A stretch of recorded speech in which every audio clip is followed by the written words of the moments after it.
Forget the farewell address. Joe Biden is working overtime to first box in Donald Trump and protect the American people and their security and cybersecurity with a new series of orders that have just come out in the last 24 hours that bolster our cybersecurity protection to stop the bad guys, Russia, China, and Iran, or as I like to call them, VIPs at Donald Trump's inauguration, stop them from cyber hacking American security, banking system, our departments of the government, private citizens, our military satellites, and the rest. Joe Biden just issued a series of orders that requires and emboldens a department that's little referred to called the Cybersecurity and Infrastructure Security Agency, called CISA. It was formed by Donald Trump in 2018. So let's watch him try to dismantle it when he gets in. And now Joe Biden, emptying the tank in advance of him leaving, has strengthened the powers of CISA to take control of all IT, all information technology policies in every federal agency now report to CISA. They all have to upgrade substantially to make sure that they have cyber trust equipment. In other words, requiring by extension that manufacturers and contractors that want to do business with the government, and that's how we really do business here in America, right? It's not just the federal government. It's thousands and thousands and thousands of contractors that have millions, hundreds of millions and billions of dollars of contracts. We got to get them up to speed because they'll become the Achilles heel and the weakness in our security system being exploited by the Chinese, the Iranians, the Russians, and the rest. So they have to now upgrade to a level of cybersecurity protection, which is now being referred to as cyber trust, like a good housekeeping seal of approval on the equipment before they're going to be able to be allowed to continue to contract with the government. Government contractors are going to have to step it up and make sure that they have all, top flight best practices, Pentagon levels, encryption security around everything that they do. In fact, under this new set of orders by Joe Biden, there's now going to have to be, it's hard to believe this doesn't already exist, but there's going to have to now be end-to-end encryption of emails, voicemails, and video calls among federal agencies and third parties external. It's a little bit like, I joked, it's a little bit like during COVID when all those restaurants and shopping malls and movie theaters and supermarkets announced, hey, we're going to clean every day. We're going to clean the tables and the seats and the bathrooms. Like, what were you doing before? But similarly here, we're going to have end-to-end encryption so that bad guys can't peer into our government top secret and other types of communications and video, emails, and the like. This is important. This stands in stark contrast to what Donald Trump's doing. Donald Trump has what usually is reserved for ex-presidents, first ladies, and family. He just has a row of tech trillionaires that are there to kiss his ass in the VIP section. But that's not all he has. Sitting basically on his lap as a VIP is the Chinese Communist Party's TikTok company's CEO. He's going to be sitting with Donald Trump. And I think the premier of China, the Communist Party, is still on his way to attend the inauguration. So while he's doing all of that, China's busy hacking its way right up into the inauguration. We just had reporting recently that not only did the Chinese, meaning the Chinese government, the ones that own TikTok, not only did they hack into 9 different mobile phone carriers and just sat there watching and peering and watching traffic between emails and texts and all of that and phone calls, sucking up that data into a big vacuum that they used in their AI, their artificial intelligence. But they also hacked into the Treasury Department. They hacked into Donald Trump and J.D. Vance's phones. This is just the Chinese, not to speak of the Russians and the Iranians. Okay?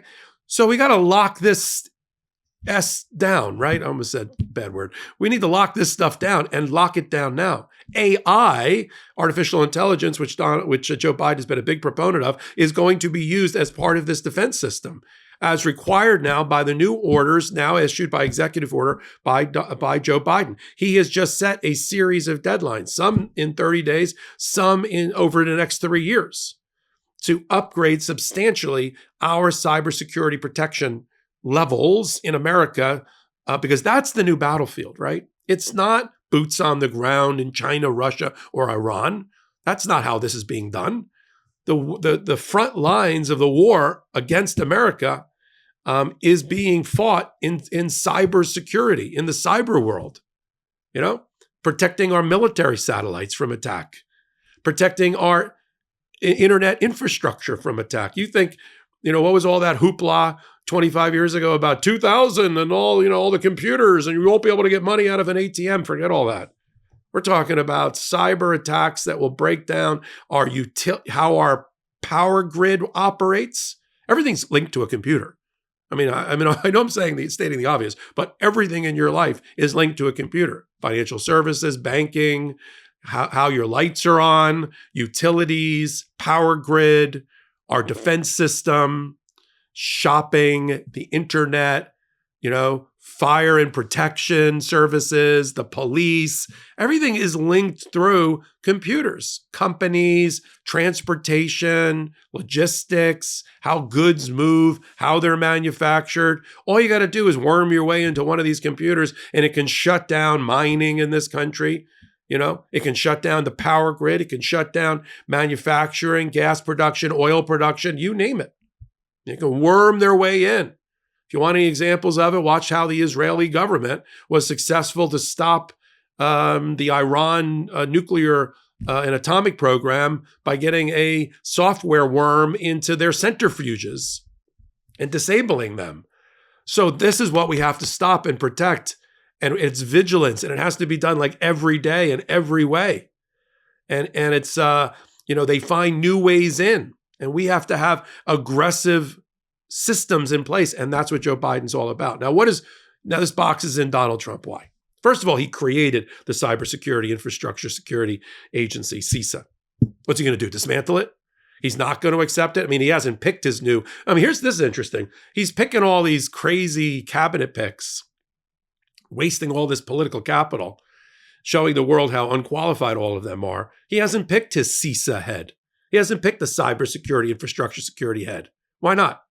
And if she's been picked, I think if she's, she hasn't certainly been confirmed. Is she going to adopt all these things? Is she going to have an executive order to reject all these things? What Joe Biden is doing wisely is both protecting the American people and building a wall. The more Joe Biden does to empty the tank from now till Monday, the more Donald Trump has to undo and show the American people why he's doing it, why he's pardoning this person, why he's dismissing this criminal case, why he's dismissing this lawsuit by the SEC against Elon Musk. Why is he getting rid of CISA and he doesn't think these are good things because the Russians and the Iranians and Chinese are my friends and I love them and they love me, something like that. And then the Democrats can use that at the midterms to crush Donald Trump. And then again in 4 years when it's time to run for president again. So we'll continue to follow all of this emptying the tank by Joe Biden to protect America. If you think the farewell address was it, goodbye, he rides off, he doesn't. Remember, on Monday, not that I'm watching, it's Martin Luther King Day. I will celebrate that. On Monday, when Hail to the Chief is played for the first time, it's to welcome Joe Biden and to honor Joe Biden into the room. He's the president until 12:01, until that hand hits that Bible with, you'll have to tell me about it, with Chief Justice Roberts and the other guy is sworn in. Until then, keep building the wall, Joe Biden. Keep protecting America. I'm Michael Popok doing the same thing and doing my part right here on Legal AF, the YouTube channel. Take a minute, hit the free subscribe button, and let's get our 500,000 subscribers before the first quarter of 2025. We're already almost there. We're at 405,000 with your help. Thank you very much.